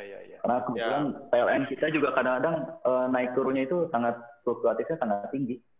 Betul. Ya, bahkan di tempat saya aja itu bisa turun sekitar lebih dari 10% gitu. Oh. Jadi makanya beberapa device kita pakai stabilizer karena kalau nggak gitu rusak semua. Rusak ya? Ada rusak ya. Gitu. Iya. Nggak apa-apa sih kalau listrik masih naik turun katanya. Yang penting jangan perasaan kasih sayang yang naik turun kan ya. Oke, sambil menunggu yang lain mungkin silahkan Bapak Ibu kalau Anda ingin langsung bertanya, boleh raise hand atau boleh chat ya di kolom untuk memberikan informasi kepada saya. Ini saya sambil meriksa buka satu persatu ya, apakah ada yang ingin bertanya. Nah, ini kalau kita melihat temanya ini smart homes ini sepertinya memang banyak kaum ibu yang sekarang sedang menyimak ya, Mas Gali ya. Apakah memang menurut Mas Gali teknologi untuk kepentingan home ya rumah itu lebih diperuntukkan untuk memudahkan pekerjaan seorang ibu dibanding sebenarnya urusan bapak atau laki-laki gitu? Sebetulnya ini general ya, ini nggak hanya orang ibu yang bisa memanfaatkannya aja, cuma karena kebetulan kan kita topiknya smart home ya. Ya. Dalam tanda kutip topiknya smart home. Yang sering di rumah kan seringnya banyaknya ibu-ibu gitu. Iya, tapi sejak COVID Bapak Ibu semua di rumah. Kalau COVID gini kan jadinya semua orang merasakan gitu kebutuhannya masing-masing apa. Jadi nggak menutup hanya ibu-ibu aja nih yang perlu. Ya. Nah, kalau misalnya smart homes itu ternyata diterapkan di seluruh aspek kehidupan manusia di rumah ya, Mas Gali ya. Artinya kan dampaknya terhadap apa itu namanya? Manusia itu lebih sedikit bergerak. Dulu saya ingat ya, saya nggak tahu generasinya Mas Gali kan TV udah pakai remote ya. Waktu saya kecil dulu ya, saya sering diminta oleh kakek saya untuk tolong keraskan volume TV-nya. Nah, saya bergerak menuju pesawat televisi secara manual saya mengeraskan. Karena dulu cuma ada satu TV kan, jadi TVRI, jadi tidak ada ganti channel gitu. Tapi ketika menyalakan dan mematikan televisi, nggak ada remote control. Sekarang Mas Gali, masuk rumah aja pagar terbuka sendiri, pintu terbuka sendiri ya, deteksi wajah kita. Kalau bukan penghuni ya kan dia nggak mau buka gitu kan. Lah saya kan pusing Mas. Tiba-tiba saya pulang dari dokter gigi gitu kan. Saya mau masuk rumah misalnya open the door. Ngomongnya kan agak gimana gitu kan. Open the door gitu kan. Waduh, sampai istri di kamarnya nggak mau keluar, dikiranya ini bukan suaminya gitu. Oke, lupakan yang tadi ya. Saya mau berikan kesempatan kepada penanya. Sudah ada yang raise hand ini dari Mas AA ya. Saya berikan kesempatan. Mas AA kalau nggak salah di mana ya? Sebentar. Saya ingat minggu lalu sempat bertemu nih secara virtual juga. Mas AA, halo. Halo ya, Mas Doni. Di mana posisi? Saya lupa.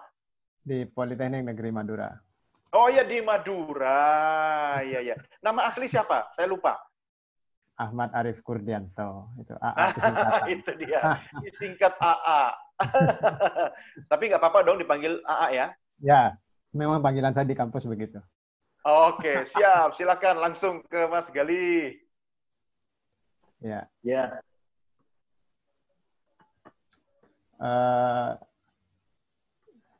Assalamualaikum Mas Gali. Waalaikumsalam. Ya. Saya bukan orang Bandung ya, cuman karena ini AA Madura ini. AA Madura. Tapi sekarang lagi di Sydney belakangnya.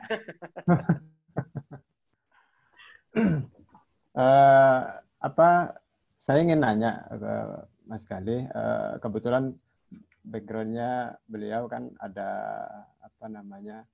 ada tentang pelatihan-pelatihan tentang yang sudah pengalaman begitu, mechanical behavior tadi seperti yang disebutkan, kemudian ada Astra Basic Management ya, AMD, kemudian Industrial for Transformation Manager dan seterusnya. Nah, perkenalkan Mas, saya itu kebetulan seperti apa yang disampaikan oleh Pak Wahidin, kebetulan saya ada di akademisi begitu.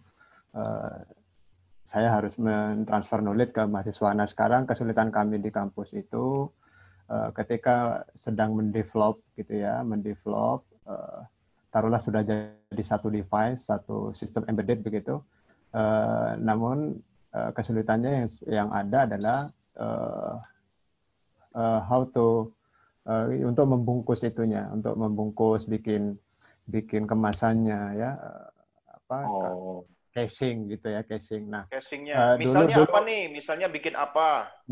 Misalkan bikin seperti tadi disampaikan oleh Pak Haryansa adalah ATS gitu ya, Automatic Transfer Suite misalkan. Nah, itu kan hanya sekedar rangkaian begitu. Tetapi untuk membuat casingnya kami kesulitan, sehingga dulu sebelum ada 3D printing begitu, luar biasa susah. Nah, sekarang sudah ada 3D printing, sudah lumayan terbantu begitu. Tetapi tetap low ya, kualitasnya tetap kurang. Nah, yang ingin saya tanyakan adalah kira-kira software apa saja yang bisa membantu kami untuk mendevelop desain mekanik begitu ya. Software apa saja yang bisa mendukung untuk melakukan proses desain mekanik. Kemudian yang kedua, untuk teknologi pencetakan casing ya, industrial quality begitu, tidak hanya sekedar seperti kalau 3D printing itu kan memang secara nyata udah kita desain terus jadi begitu, memang udah kecetak. Tetapi untuk high end, untuk kualitas industri, bikin casing benar-benar oke gitu ya, itu kami kesulitan di sana. Kadang-kadang kami tidak pernah memberikan solusi yang pas di situ. Gitu ya. Terus kalau memang ada software begitu ya yang bisa kami pelajari, terus kira-kira di tempatnya Mas Gali itu atau mungkin ada referensi dari Mas Gali, kira-kira nyetaknya di mana begitu untuk produksi itu gitu ya, sehingga nanti tugas-tugas yang dihasilkan atau sistem-sistem yang sudah dihasilkan oleh mahasiswa itu tidak berhenti di situ saja ya, tanda petik bahasa kasarnya tidak nyampah gitu, artinya biar memang benar-benar kualitas bisa dipakai gitu. Iya, itu yang penting kan, bisa dipakai oleh mahasiswa itu sendiri, bahkan itu jadi teknologi tepat guna untuk masyarakat kan. Betul. Iya. Terus sharing juga tadi saya sempat dengar dari pertanyaannya Mas Haryansa ya. Salam kenal Mas Hari ya, kita sama-sama akademisi gitu ya. Kalau seperti itu memang dulu pernah ada mahasiswa di sini di kampus saya garap seperti itu. Jeda yang seperti itu memang penting untuk disikapi, karena perangkat elektronik kan tidak boleh mati ya. Kalau mati ya semua algoritma kita tanam di dalamnya tidak bisa difungsikan. Nah, sistem kerjanya bisa di backup pertama untuk beberapa menit menggunakan power bank gitu ya. Power bank itu bisa baterai yang luar biasa besar, 140 Ah dan seterusnya. Nah, yang simple yang sering kita jumpai adalah UPS ya. Jadi ketika kita tanam UPS maka komputer kita tidak pernah mati. Nah, UPS itu kita bisa gunakan untuk backup rangkaian kita, sementara generator masih dinyalakan gitu ya, masih butuh waktu untuk dinyalakan, sehingga semua masih bisa terbackup. 220 volt dalam hal ini masih bisa terbackup. Itu yang bisa kami sharingkan di situ. Terima kasih. Oke. Mohon. Siap.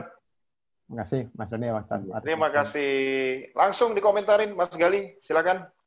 Oke, terima kasih Mas Aak ya. Udah dibantu juga tadi posisi pertanyaan yang tadi yang kaitan UPS dan power bank itu memang mungkin solusi yang yang harus diterapkan dalam sistem smart home yang mungkin krusial dalam di rumahnya ya, door lock dan lain-lain.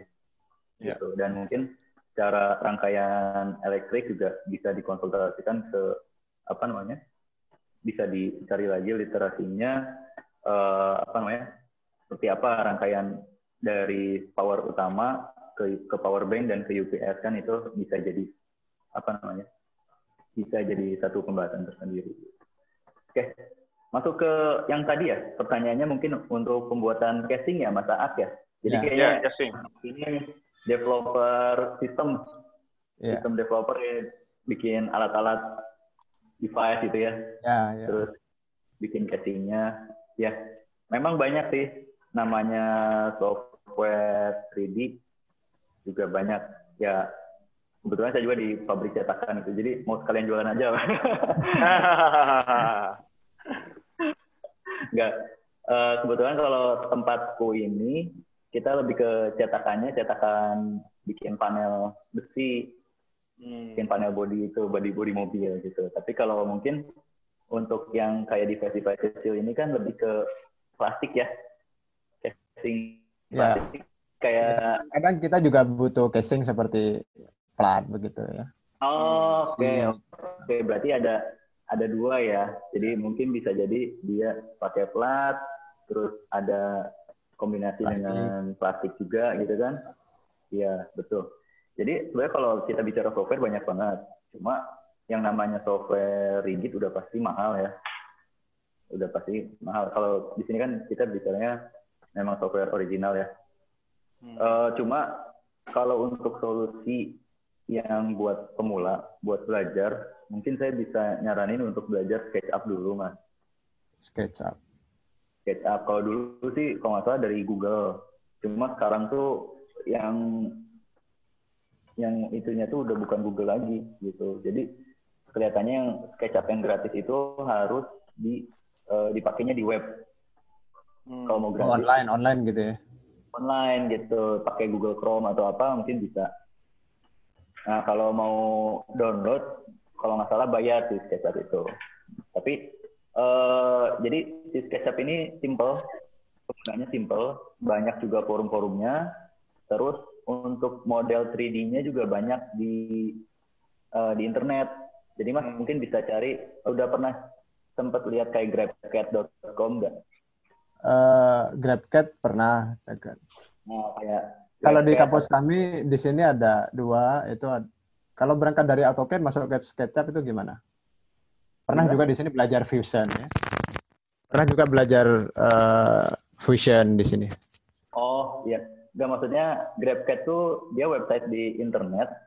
Jadi dia di situ banyak 3D modelnya, contoh-contoh model yang udah orang pernah buat itu Mas. Jadi misalkan kita pengen bikin kursi, coba cari di GrabCAD model kursi. Nah dia keluar tuh 3D modelnya, kita bisa download, kita masukin ke seperti template begitu ya? Kayak template yang udah jadi. Nah dari situ kita bisa modifikasi gitu. Mungkin casing juga bisa cari kayak hard case atau apa, bisa ambil dari situ, baru nanti kita modifikasi, misalkan tambah lubang atau apa. Oke. Itu mungkin bisa salah satu solusi ya untuk yang developer misalkan baru tahap awal gitu. Tapi kalau udah ke tahap yang lebih advance mungkin bisa pakai Autodesk Inventor mungkin atau SolidWorks gitu.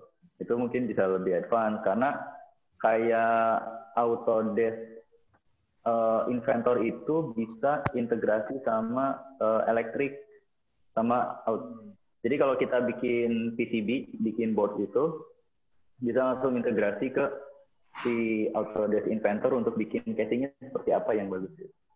Oh gitu.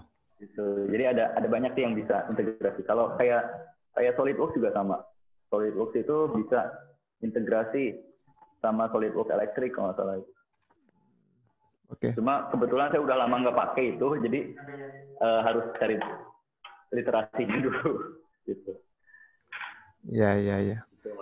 Soalnya kalau di tempatku ini memang benar-benar murni buat bikin cetakan plat gitu. Jadi kalau kita sih pakainya mobil ya. Bikin Berarti itu masuknya kategori industri ya Mas Gali ya? Betul. Boleh saya tambahin sedikit? Ya, silakan. Iya, Mirza ini tadi Mas AA ya. Kayaknya rajin bertanya nih sama di setiap itu ya sesi ini. Yang lalu saya juga sama nih. Ini rajin.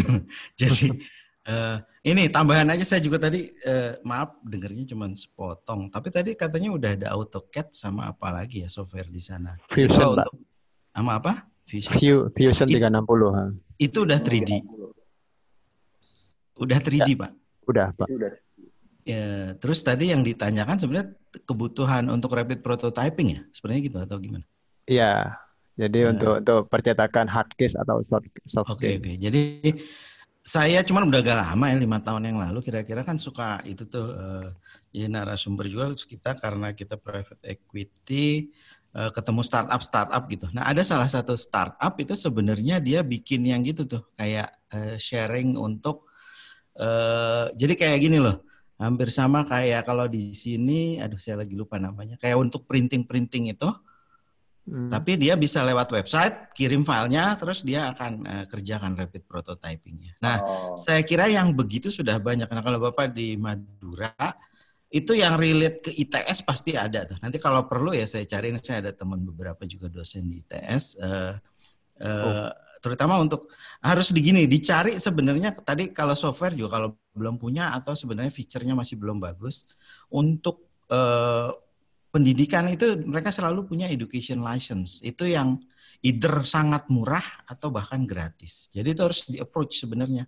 Saya dulu pemakai itu dulu pro engineer namanya PTC ya tapi kira-kira 20 tahun kita punya. Inilah gunanya forum kita Pak Mirza, Mas Gali sama Mas AA. Jadi ini forum ini memancing ya koneksitas antar peserta narasumber termasuk orang-orang seperti saya yang sebenarnya buta soal teknologi dan hal-hal yang tadi disampaikan. Tapi saya memfasilitasi buat Bapak Ibu, teman-teman, silahkan kalau misalnya nanti mau saling terhubung, terkoneksi. Ini kan sebagian ada masuk di grup juga kan, di grup WA kan. Nah, nanti kalau diizinkan ya masing-masing silahkan saling membangun hubungan koneksi ya. Nah ini gunanya. Yang penting juga buat yang masih jomblo-jomblo di sini kalau mau cari jodoh ya silahkan. Tapi jangan mintain Mas Gali bikin robot jodoh ya. Itu di sana buat industri mobil gitu ya. Oke, baik. Saya hanya mengingatkan waktu saja sebelum saya masuk ke bagian terakhir. Apakah ada di antara Bapak Ibu yang masih ingin bertanya? Kalau tidak ada, saya membacakan pertanyaan. Mungkin tadi satu pertanyaan Mas Aat lagi belum. Oh iya, silakan Mas. Jadi sebetulnya yang tadi kan antara 3D printing atau apa namanya sesuatu yang lebih rigid lagi ya. Betul. Jadi tadi terima kasih Pak Mirza udah diingetin. Jadi memang untuk case yang mechanical ini ada dua. Jadi antara rapid prototyping atau kita mau bikin mass pro.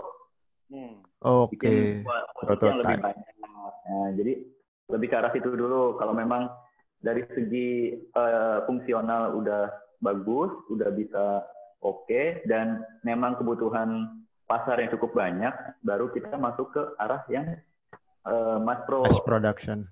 mass production, lebih ke pembuatan cetakan, mungkin bisa jadi bikin cetakan plat besinya, terus bikin ke molding plastiknya. Cuma itu memang membutuhkan biaya yang sangat besar gitu. Jadi kalau untuk percobaan atau buat mencoba 1-2 unit aja, mungkin solusi yang tadi ditawarkan Pak Mirza sangat tepat. Kita cari orang-orang yang mungkin udah benar-benar pengalaman di bidang testing atau mechanical rapid prototyping, itu bisa jadi solusi, Pak. Iya, boleh saya tambahin bentar, Bung Doni. Mungkin tadi agak sedikit dipotong, takut saya terlalu... 1 menit Pak ya, 1 menit ya. Enggak, takut saya promosi. Enggak Pak. Jadi saya ini karena gini loh, ini karena pendidikan, mungkin udah tahu, Bu Juli udah tahu lama saya bantu dari dulu. Tapi durasinya Pak ya. Jadi maksud saya enggak, tadi informasinya jadi kepotong kan. Tapi ya it's fine lah, kalau udah cukup ya udah.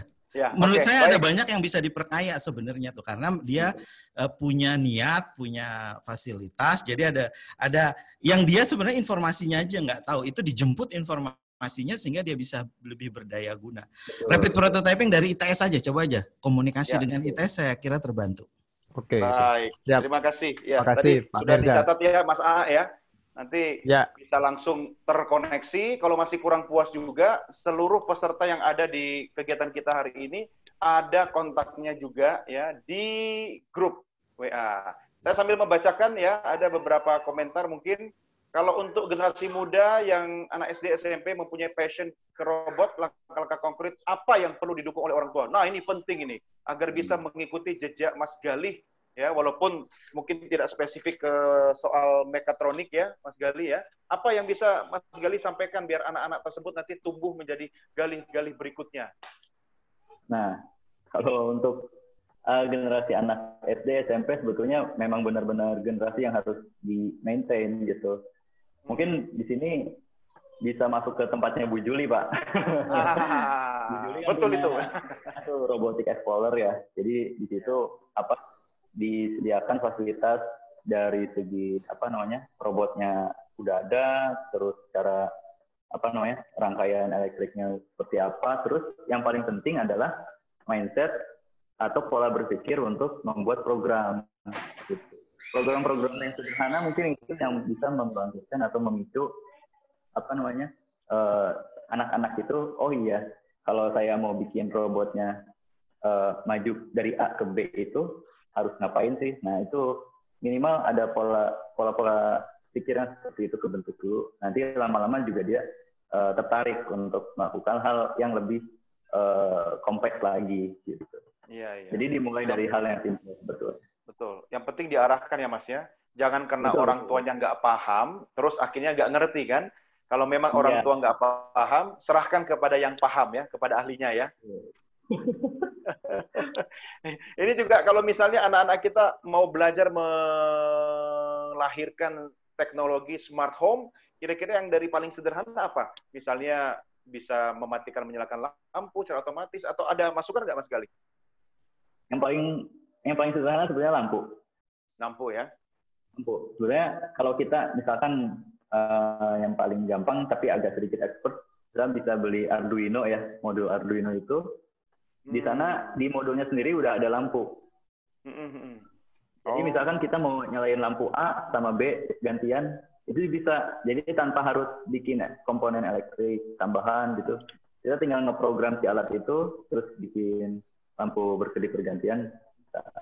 Atau kalau untuk anak-anak bisa juga, kalau nggak salah namanya Fitbit gitu. Itu programmingnya cukup sederhana, terus alatnya juga menarik. Jadi itu bisa memacu memacu pola pikir dalam melakukan programming gitu. Iya. Memacu rasa kepo juga ya, untuk ingin tahu lebih banyak ya. Yang pertama keponya dulu, Pak. Iya, betul. Daripada kepoin kepoin tetangga atau kepoin Instagram mantan gitu kan, ya mending kepoin teknologi ya Mas Galih ya. Betul, Pak. Betul. Iya, saya juga kemarin melihat anak-anak saya di rumah berusaha untuk merakit robot ya. Ya walaupun beda usia, tetapi kena waktunya cukup panjang, tanpa saya sadari ternyata ada yang sudah jadi semacam hewan atau mobil-mobilan, tapi dikasih mesin itu loh, yang kayak ada apanya, yang bisa bergerak di rodanya gitu kan. Nah, saya juga kaget gitu kan. Iya, ada dinamonya gitu kan. Oh, ternyata mereka cukup dengan membaca petunjuk yang sederhana. Nah, ini kan artinya proses transfer of knowledge itu harus juga dipahami oleh orang-orang seperti Mas Gali yang sudah transfer knowledge kita sekarang ini. Tapi banyak di luar sana, Mas Gali, tenaga pendidik, tenaga pengajar yang mungkin ya soal delivery-nya juga harus ditingkatkan lagi. Apa yang Mas Gali bisa sarankan kepada para pendidik atau pengajar biar transfer of knowledge itu prosesnya bisa lebih smooth? Karena ini soal teknologi, Mas. Iya, ini dia. Poinnya memang sebetulnya harus dari gebrakan kurikulumnya dulu. Gebrakan kurikulumnya itu sekolah yang memang benar-benar harus mendukung juga gitu, karena kan nggak mungkin dari awalnya pelajaran bahasa Indonesia jadi tiba-tiba ngomongin robot, kan enggak gitu. Iya. Ada bel keluar dulu. Oh, sudah waktunya. Iya. Nggak apa-apa, Mas. Itu juga mengingatkan kita di sini bahwa sudah waktunya akan masuk ke bagian penutup. Oke, Mas Gali, sebentar. Sebelum kita akhiri ya, saya mau tanya. Ini gara-gara smart home kan, akhirnya banyak yang mengeluh karena semua serba mudah, semua tinggal pencet, semua tinggal klik, semua tinggal tinggal voice comment gitu kan. Akhirnya berat badan naik semua karena kurang bergerak gitu kan. Tapi soal teknologi smart home ini apakah semua sudah didapatkan dari dalam negeri atau produksi dalam negeri atau masih banyak yang harus impor dari luar, Mas? Sebetulnya kalau untuk device-nya masih banyak dari luar sih, Pak. Cuma mungkin beberapa pabrikan luar itu udah ada yang membuat manufacturing-nya di dalam negeri. Mungkin misalkan ada di Batam, atau mungkin di Jabodetabek juga ada. Cuma tetap dari segi brandingnya masih lebih banyak yang luar. Tapi sebetulnya banyak brand-brand lokal juga yang udah mulai bermunculan sih. Kemarin saya sempat itu juga banyak banget gitu.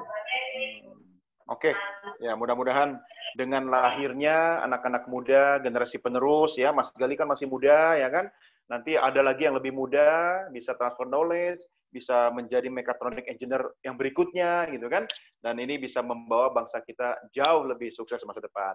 Mas Gali, terima kasih ya sudah meluangkan waktu ya, sampai ini waktunya kita sita sampai alarm sudah berbunyi. Terima kasih ya. Bapak Ibu, kita berikan tepuk tangan virtual kepada Mas Gali sama-sama. Terima kasih. Mudah-mudahan sehat selalu dan mudah-mudahan nanti kita bisa ketemu lagi di kesempatan yang akan datang ya. Terima kasih Mas Gali dan Bapak Ibu. Saya juga mengucapkan terima kasih atas partisipasi Bapak Ibu. Juga tadi diskusinya ya Pak Wahidin, kemudian ada Pak Mirza, kemudian ada juga Bapak Ibu yang sudah bergabung tadi bertanya ya. Terima kasih. Dan tetap bergabung bersama kami. Saya mau kasih informasi buat Bapak Ibu yang setia, ya, khususnya para pendidik ya kan, atau yang non kependidikan, kalau terus mengikuti sesi kita sampai tanggal 13 Juli nanti, semuanya akan mendapatkan kesempatan mengikuti free workshop, ya, tetapi bukan di bidang robotik. Nah, ini untuk memperkaya kemampuan Bapak Ibu di bidang communication skills. Ya, nanti Communication Academy bekerjasama dengan Robotic Explorer akan memberikan kesempatan selama 1 tahun free kepada Bapak Ibu, khusus saja yang mengikuti kegiatan webinar kita sampai tuntas nanti. Jadi khusus Bapak Ibu, misalnya apalagi guru ya, mau belajar teknik delivery, menyampaikan di depan murid-murid, ya kan? Nah, nanti ikuti sesinya bersama Communication Academy yang didukung oleh Robotic Explorer. Jadi Bapak Ibu bisa ikut webinar selama 1 tahun free. Wow, 1 tahun ya. Itu berapa puluh SKS itu ya. Oke. Baik, sebelum saya tutup, saya mau ingatkan jadwal kita berikutnya tanggal 1 yaitu di hari Rabu akan ada talk show ya. Nanti silakan siapkan semua pertanyaan untuk nanti disampaikan semua yang terkait dengan tema kita sejak awal tanggal 22 boleh. Ya, dan saya juga berharap Pak Wahidin ya nanti bisa ikut bergabung di talk show ya Pak Wahidin ya.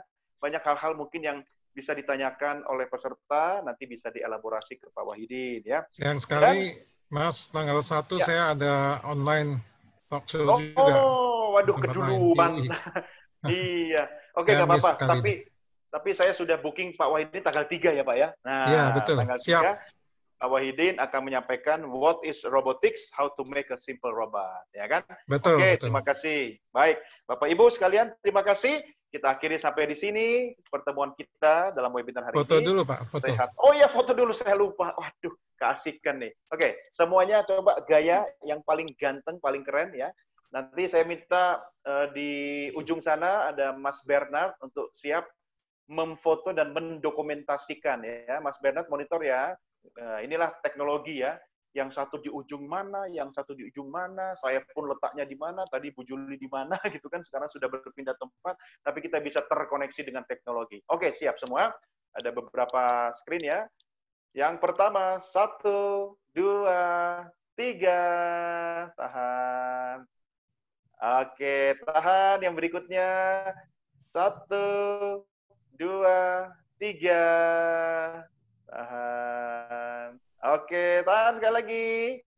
1, 2, 3. Oke, sekali lagi. Senyum yang paling meriah ya.